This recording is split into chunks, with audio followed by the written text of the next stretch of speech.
ખોડિયાર માતા જયંતી અને સંપૂર્ણ કથા તથા મહિમા. જય શ્રી મા ખોડિયાર. પ્રિય ભક્તો, આજે આપણે વાત કરવા જઈ રહ્યા છીએ આપણા ગુજરાતની ગૌરવશાળી શક્તિ સ્વરૂપા શ્રી ખોડિયાર માતાજી વિશે, અને ખાસ કરીને ખોડિયાર માતા જયંતીના પાવન મહાત્મય વિશે. આ વિડીયોમાં આપણે જાણીશું ખોડિયાર માતા કોણ હતા, તેમનો જન્મ કેમ વિશેષ માનવામાં આવે છે, તેમની કથા, જયંતીનું મહત્વ અને આ દિવસે શું કરવાથી માતાજીની કૃપા પ્રાપ્ત થાય છે. તો વિડીયોને અંત સુધી જરૂરથી જોજો. સૌપ્રથમ ખોડિયાર માતા જયંતી ક્યારે આવે છે? તો ખોડિયાર માતા જયંતી દર વર્ષે ચૈત્ર માસના શુક્લ પક્ષની અષ્ટમી તિથિના દિવસે ઉજવવામાં આવતી હોય છે. આ વખતે 26મી જાન્યુઆરીના દિવસે ખોડિયાર માતા જયંતી છે. આ તિથિ હિન્દુ પંચાંગ અનુસાર નક્કી થતી હોવાથી અંગ્રેજી તારીખ દર વર્ષે બદલાય છે. તો 2026માં પણ ખોડિયાર માતા જયંતી ચૈત્ર સુદ 8ના દિવસે આવે છે. આ દિવસે ખાસ કરીને માતાજીના ભક્તો ઉપવાસ રાખે છે, પૂજા કરે છે, ભજન કીર્તન કરે છે અને ખોડિયાર માતાની કથા સાંભળે છે. શુભ સમય અને પૂજાનો મહિમા જાણીએ તો ખોડિયાર માતાની પૂજા માટે સૂર્યોદય પછીનો સમય સૌથી શુભ માનવામાં આવે છે. સવારથી મધ્યાહન સુધી દીવો પ્રગટાવવો, ફૂલ, નારિયેળ, ચુંદડી અર્પણ કરવી અને માતાજીની આરતી કરવી ખૂબ લાભદાયી ગણાય છે. સ્થાન અનુસાર ચોક્કસ સમય બદલાતો હોવાથી સ્થાનિક પંચાંગ જોવો હંમેશા શ્રેષ્ઠ રહે છે. ખોડિયાર માતાની પાવન કથા આપણે સાંભળીએ. હવે આવીએ ખોડિયાર માતાની દિવ્ય અને ચમત્કારિક કથા તરફ. પ્રાચીન સમયમાં સૌરાષ્ટ્રના મઢડા ગામમાં મામાચારણ નામના ધર્મનિષ્ઠ અને નિર્ભય પુરુષ રહેતા હતા. મામાચારણને 7 પુત્રીઓ હતી.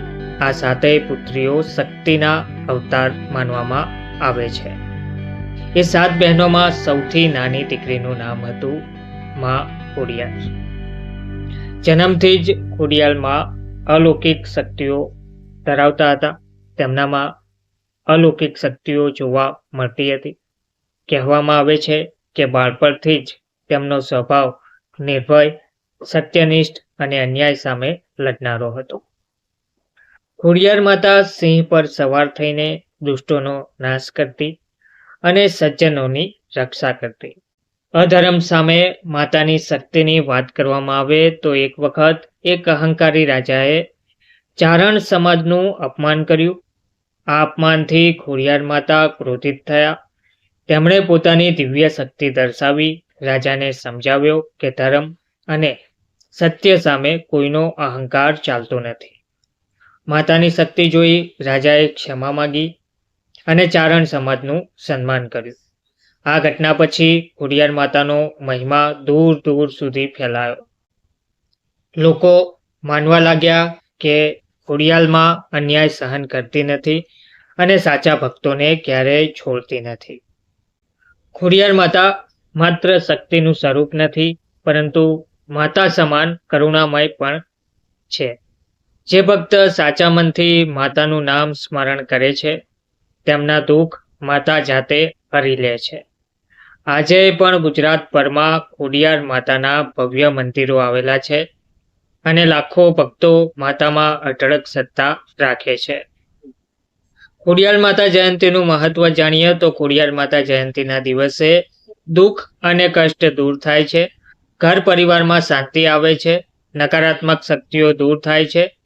ભક્તને હિંમત અને વિશ્વાસ મળે છે. આ દિવસ માતા સાથે જોડાવાનો એક અતિ પાવન અવસર છે.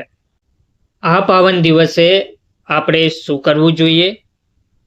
તો શક્ય હોય તો ઉપવાસ રાખવો, માતાની આરતી અને કથા સાંભળવી, દીવો પ્રગટાવવો, સત્ય અને સદાચારમાં ચાલવાનો સંકલ્પ કરવો. યાદ રાખજો, માતાજીને ફૂલ કરતા તમારો શુદ્ધ ભાવ વધુ પ્રિય છે. માતાજીને અંતિમ પ્રાર્થના કરીએ. ચાલો વિડીયો પૂર્ણ કરતા પહેલા માતાજીને એક નમ્ર પ્રાર્થના કરીએ. હે ખોડિયાલ માતા, અમારા જીવનમાંથી દુઃખ દૂર કરો, અમને સત્યના માર્ગે ચલાવો અને સર્વે પર તમારી કૃપા વરસાવો. જય ખોડિયાલ માતાજી.